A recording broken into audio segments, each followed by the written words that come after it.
pessoal, eu sou Andréa Zambel e hoje nós vamos falar sobre o direito de família, especificamente sobre casamento, sobre as formas de invalidade do casamento, quando o casamento é inexistente, quando o casamento existe, quando o casamento é nulo. É sobre isso que vamos falar hoje. Tá? E vamos começar falando exatamente sobre o casamento inexistente, nulidade absoluta. Bom, gente, embora não esteja assim expresso na lei, a doutrina ela reconhece um gênero de casamento inválido que é o casamento inexistente. Chama atenção que para que o casamento ele seja válido ou inválido, é necessário que ele exista. Né? Algumas causas comprometem essa forma, o ato matrimonial, que ele não pode ser considerado um casamento existente. E é isso que nós vamos estudar agora. Bom, quais seriam essas causas que faz com que o casamento seja inexistente?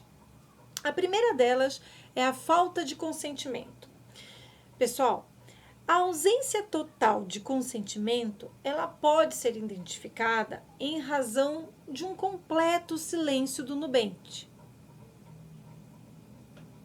ou de uma resposta negativa quando for indagado pela autoridade celebrante ou ainda pela procuração otorgada sem poderes específicos para o casamento, ou se ele já tiver perdido a validade, a procuração, tá?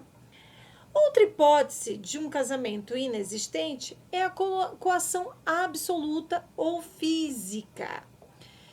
A coação, para viciar o negócio jurídico, ela tem que ser aquela que permite ao coato a possibilidade de se recusar a fazer o que o coator pretende impor, chamada coação relativa ou moral, que nesse caso ela tornaria o casamento anulável. Se a coação é aquela em que há alternativa para o coato, né, aí estaremos diante de uma coação absoluta ou física. Isso torna o ato inexistente. Olha só, vamos supor que o noivo ele comparece à cerimônia de casamento porque o pai da noiva ameaçou ele com um revólver, dizendo para ele: ou casa ou morre. Nesse caso, o infeliz do noivo ele não tem outra alternativa e ele tem que dizer o famoso sim. Por quê? Porque a coação aqui ela é absoluta. Nesse caso, a violência física exercida pelo pai da noiva sobre o corpo do noivo exclui totalmente a manifestação da vontade. Então, quer dizer, não há manifestação de vontade. Logo, o casamento ele é considerado inexistente. Outra hipótese onde há a inexistência do casamento é a celebração não conforme a lei. Bom, será também inexistente o casamento quando o celebrante ele não for um juiz de casamento, quando a incompetência ela for absoluta em razão da matéria, como tem previsão lá no artigo 1554 do Código Civil. Exemplo, vamos supor que alguém se case perante um delegado de polícia da cidade. Esse casamento ele é inexistente, porque quem celebrou não é autoridade competente para celebrar casamento. Chama atenção para vocês, por quê? Porque ser inexistente, esse casamento se constituiu em um nada jurídico, não sendo necessária nenhuma ação para desconstituir esse casamento. Pela mesma razão, não é atingido pela prescrição nem pela decadência, porque o casamento ele inexiste, ele é inexistente, ele não existe, ele é um nada jurídico. Bom, e o casamento nulo? O casamento ele é nulo quando tem infringimento dos impedimentos que estão previstos no Código Civil, lá no artigo 1521, né?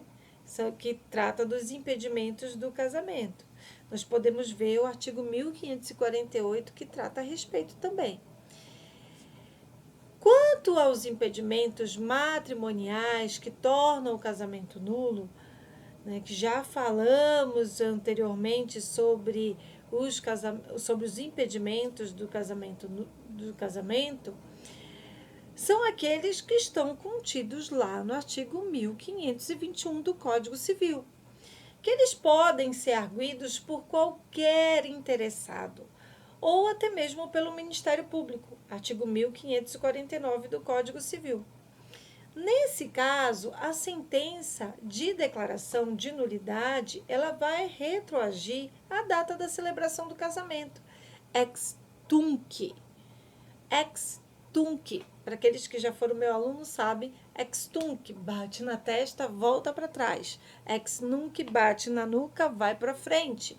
Então, ex tunc, bate na testa, retroage até a celebração do casamento. Como se o casamento jamais tivesse existido, artigo 1563 do Código Civil. Apesar de nulo, enquanto não houver uma decisão judicial transitada em julgado, o casamento ele produzirá todos os seus efeitos. Atenção! O casamento com pessoa deficiente mental ou intelectual, ele é totalmente válido. Artigo 1550 do Código Civil, parágrafo 2º. Muito bem. Casamento putativo. O que seria o casamento putativo? O casamento putativo é o casamento que, sendo nulo ou podendo ser anulado, ele foi contraído de boa-fé por um ou por ambos os cônjuges. A boa-fé que mencionamos aqui, ela deve ser entendida como um desconhecimento por um ou ambos os cônjuges dos impedimentos que havia para a realização desse casamento, para que esse casamento tivesse validade. É o caso, por exemplo, do casamento entre duas pessoas que não sabiam que eram irmãos. Isso é claro que é um erro de fato, né? Outra hipótese é a do sogro que casa com a nora, sendo que ambos desconheciam que havia um impedimento legal para realizar esse matrimônio. Aí eu tenho um erro de direito. Em ambos os casos que citei, tanto do caso dos irmãos como do caso do sogro e da nora, o casamento ele será nulo. Porém, os efeitos da declaração de nulidade, eles se projetam ex nunc, né? A partir da declaração da nulidade para frente, né? Porque não vai prejudicar os direitos do cônjuge inocente e os do eventual prole, caso tenha filhos aí desse casamento. Artigo 1561 do Código Civil. Para o cônjuge culpado, então haverá somente os efeitos patrimoniais. Artigo 1564 do Código Civil. Muito bem. Casamento anulável, nulidade relativa. O casamento, ele será passível de anulação se incidir alguma das causas que estão elencadas lá no artigo 1550 do Código Civil, sendo que na maioria dos casos estão ligados a problemas de consentimento ou manifestação de vontade imperfeita. Quais são eles? Primeiro deles, defeito de idade. É a primeira causa que é tratada no Código Civil. Se quem casou tinha menos de 16 anos, o casamento será anulado, né, ou anulável, por não ter aí o contraente atingido a idade mínima para casar. Atenção! Existia antigamente, né, no caso do Código Civil de 1916, o que era permitido que o menor de 16 anos casasse se estivesse grávido. Então, o Código Civil, ele previa que não poderia anular o casamento em duas situações que eram expressas na lei, que era no caso que resultou gravidez ou se o menor confirmar o casamento assim que atingir a idade núbia, né? Desde que a autorização do seu representante legal ou suprimento judicial, artigo 1553 do Código Civil. Então, se isso acontecer, então um casamento ele não pode, né, ser anulado, não pode requerer anulação, porque do casamento gerou a gravidez, artigo 1551 do Código Civil, e o menor, ele atingiu a idade núbil e confirmou o casamento, né? Artigo 1553 do Código Civil. Outra hipótese é a falta de autorização. Os menores de 18 anos e maiores de 16, eles necessitam para casar de autorização de seus representantes legais. Artigo 1517 do Código Civil. Então, se houver casamento em que faltou a autorização do representante legal de um ou de ambos os nubentes, o casamento ele poderá ser anulado. Atenção! O prazo para a propositura da ação anulatória é de 180 dias. Porém, a contagem desse prazo ela é diferente conforme seja quem vai propor a ação. Se a ação for proposta pelo próprio incapaz, quando atingir a maioridade, o prazo conta-se da data em que cessou a menoridade. Tá? Se a ação foi proposta por seus representantes legais, o prazo será contado da data de casamento. E na hipótese de ação anulatória ser proposta pelos herdeiros, esse prazo será contado da morte do incapaz. Isso tudo, artigo 1555 do Código Civil. Importante.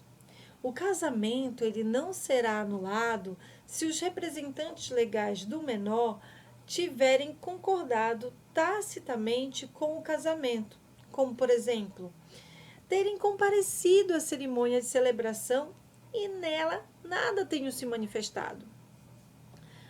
Bom, outra hipótese seria por erro essencial sobre a pessoa. O casamento ele também poderá ser anulado por vício de vontade consistente em erro essencial quanto à pessoa do outro cônjuge, artigo 1556 do Código Civil. Bom, provavelmente todos já estudaram negócios jurídicos, né? E já viram os negócios jurídicos, eles podem ser anulados, seja por erro ou por ignorância, né?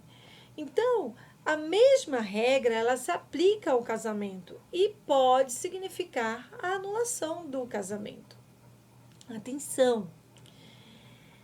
É importante registrar que não se trata de um erro qualquer, mas sim de um erro que seja substancial.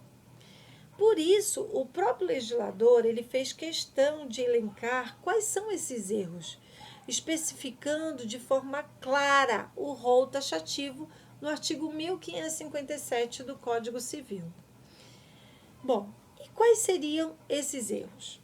Primeiro, o que diz respeito à sua identidade, honra e boa fama. Sendo esse erro tal que o seu conhecimento depois ele se torne insuportável a vida em comum do cônjuge que foi enganado. Segundo, a ignorância de crime anterior ao casamento, né? E aí, quando eu fiquei sabendo, se tornou insuportável a vida conjugal. Terceiro, a ignorância anterior ao casamento de defeito físico irremediável, que não caracterize deficiência, né, ou de moléstia grave e transmissível por contágio ou por herança, capaz de pôr em risco a saúde do outro cônjuge ou de toda a sua descendência. Outra hipótese é a coação. A coação é o vício de vontade que é representada pela ameaça feita ao indivíduo com a finalidade de levá-lo a praticar um ato que, sem aquela pressão, ele jamais iria realizar. Se, para a validade do casamento, é exigível que haja aí uma manifestação de vontade livre e consciente. Por óbvio que essa vontade, né, se ela foi forjada a partir de uma coação, autorizará o coato a promover a devida anulação do casamento. Artigo 1558 do Código Civil. Chama atenção para um pequeno detalhe. Essa é a coação relativa ou moral, né, que implica numa ameaça moral, ou seja, aquela em que o coato ele tem a possibilidade de praticar o ato ou correr o risco de não fazer. É diferente da coação absoluta, onde a vontade ela é totalmente tolhida, o que torna o casamento inexistente. Olha só, importante, somente o cônjuge que incidiu em erro ou sofreu coação tem legitimidade para propor a ação de anulação do casamento. Mas a coabitação, havendo ciência do vício, valida o ato, exceto na hipótese que está lá no inciso 3º do artigo 1557 do Código Civil. Também tem previsão no artigo 1569 do Código Civil. Pessoa incapaz, né, de consentir. Essa é outra hipótese, né, a pessoa que é incapaz de consentir. Essa incapacidade, ela deve ser temporária, porque se ela for permanente, o casamento ele será nulo. Aqui também se encaixam as hipóteses do surdo e mudo, que não pode exprimir a sua vontade, e daqueles que estão sujeitos à curatela, artigo 1767 do Código Civil, que necessitam de autorização de seu representante legal. Outra hipótese, procurador com mandato revogado. Bom, já estudamos em outra oportunidade que o casamento ele pode ser realizado por procuração. Ocorre que se houver revogação da procuração, o mandato não mais existe. Então, se o casamento se realizar com a manifestação de vontade, sendo expressa pelo mandatário, que já não tinha mais poderes para isso, o casamento ele será anulável. Atenção! O casamento não será anulado se houver uma posterior coabitação entre os cônjuges. Nesse caso, é como se o cônjuge traído tivesse perdoado o deslize do outro e, tendo revogado o mandato, aceitou o casamento como se ele não tivesse defeito nenhum. Outra hipótese é a celebração por autoridade competente. Aqui, gente, trata da incompetência em razão do lugar. O celebrante ele é de outra circunscrição ou em razão da pessoa. O celebrante não é do local da residência dos noivos. Bom, quero mostrar para vocês algumas questões processuais bem relevantes. Em sendo o casamento nulo ou anulável, existem algumas características processuais que a gente precisa destacar. Então, alguns aspectos como legitimidade ativa, foro competente. E os efeitos da declaração, elas variam aí conforme seja o casamento nulo ou anulável. Então, vamos ver exatamente isso agora. Quando a gente está falando de casamento nulo, em se tratando do casamento nulo, artigo 1548 do Código Civil, a ação para desconstituí-lo é a ação declaratória de nulidade, que ela tem algumas características. Primeiro, legitimidade. São legitimados para interpor ação declaratória de nulidade quem tiver legítimo interesse moral. Quem? O próprio cônjuge ou qualquer parente. Ou interesse econômico. Quem? Os herdeiros e os credores. Ou o Ministério Público, em nome do interesse público. É possível legitimar até aqueles que tenham realizado algum tipo de negócio jurídico com o casal. Artigo 1549 do Código Civil. Segundo, separação de corpos. Pode ser proposta ação cautelar de separação de corpos antes da propositura da ação nulatória. Quando é que eu coloco isso? Quando eu interponho essa ação? Quando as circunstâncias elas justificarem essa medida, que deve ser concedida pelo juiz com a maior brevidade possível. Está previsto lá no artigo 1562 do Código Civil. Isso se justifica porque mais das vezes os ânimos eles ficam acirrados entre o casal, que eles estão prestes a se separar. Então, para evitar qualquer violência, especialmente as violências físicas, a lei ela prevê essa medida preparatória que ela deve ser utilizada pelo cônjuge que se sinta ameaçado. Importante. Com a separação de corpos, o cônjuge ele não tem mais os deveres de coabitação e fidelidade, além de, com isso, evitar qualquer outro alegue abandono de lar. Então, é uma precaução para o cônjuge, para que ele seja condenado, ou seja, as pessoas falem que ele abandonou o lar. Então, eu posso entrar com essa ação de separação de corpos. 3. Competência. De quem é a competência para eu entrar com uma ação declaratória de nulidade de casamento? Compete às varas de família. O foro é o domicílio do guardião do filho incapaz ou do domicílio do réu, do casal, caso não haja filho incapaz, ou do domicílio do réu, se nenhuma das partes residir no antigo domicílio do casal. Isso tem previsão no Código de Processo Civil, no artigo 53, inciso 1º.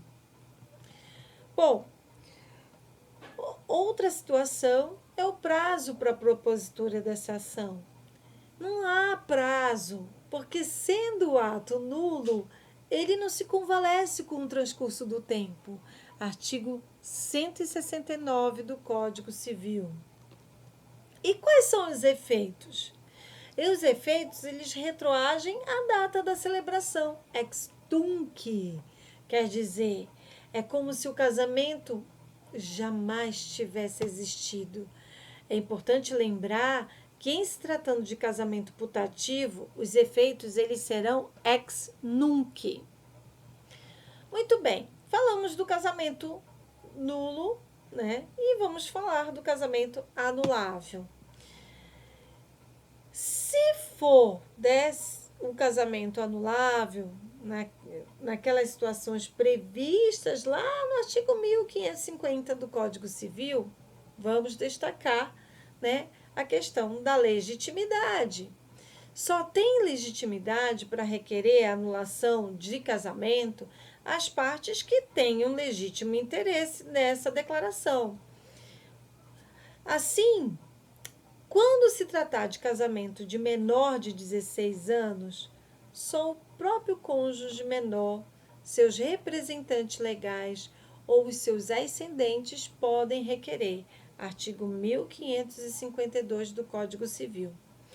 Em se tratando de menor em idade núbil, somente ele mesmo, tá? Seus representantes legais ou seus herdeiros. Artigo 1555 do Código Civil. Em se tratando de erro essencial sobre a outra pessoa, ou mesmo em se tratando de coação, somente o cônjuge que incidiu em erro ou o coato é que tem legitimidade. Artigo 1559 do Código Civil. No caso do prazo para a propositura da ação do casamento anulável, os prazos para a propositura desta ação, eles são decadenciais e não proposta a ação no prazo determinado lá no artigo 1560 do Código Civil, ele não mais vai propor a ação. É o defeito que ficaria como se o tempo tivesse se encarregado de sanar. Isso se justifica porque os fatos que podem gerar a anulação do casamento, eles são indiferentes para a sociedade. As partes interessadas que preferirem manter o matrimônio, basta ficar quietinha, se silenciar, né?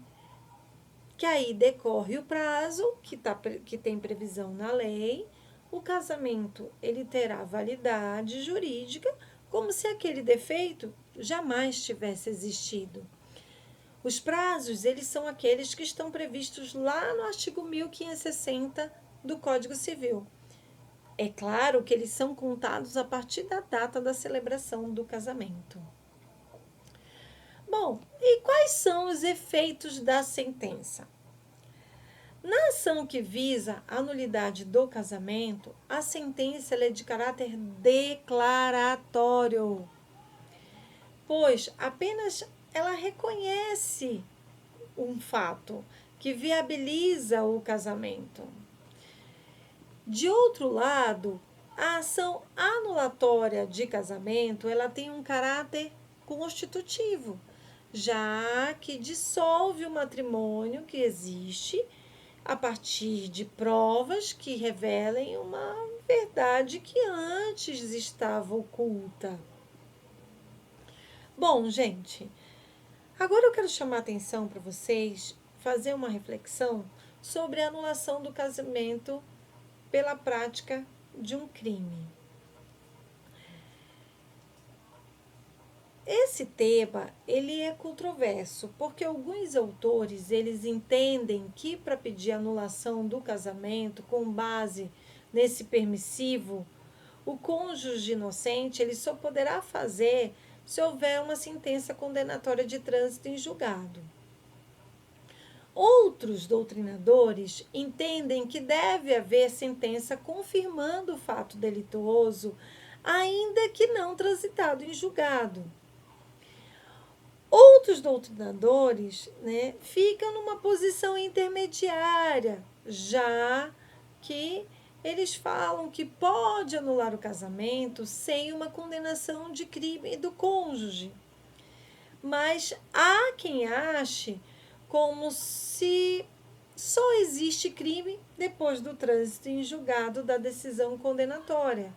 Será preciso tal condenação, pois, na pendência da decisão, não há presunção constitucional de inocência em favor do acusado. Outros doutrinadores entendem que não há necessidade de sentença, nem muito menos o trânsito em julgado, que basta o consentimento do fato delituoso imputado ao outro cônjuge e com estes, a gente concorda exatamente com esses doutrinadores que falam a respeito disso. Bom, a lei, ela não me parece que haja necessidade de sentença, nem muito menos de trânsito em julgado.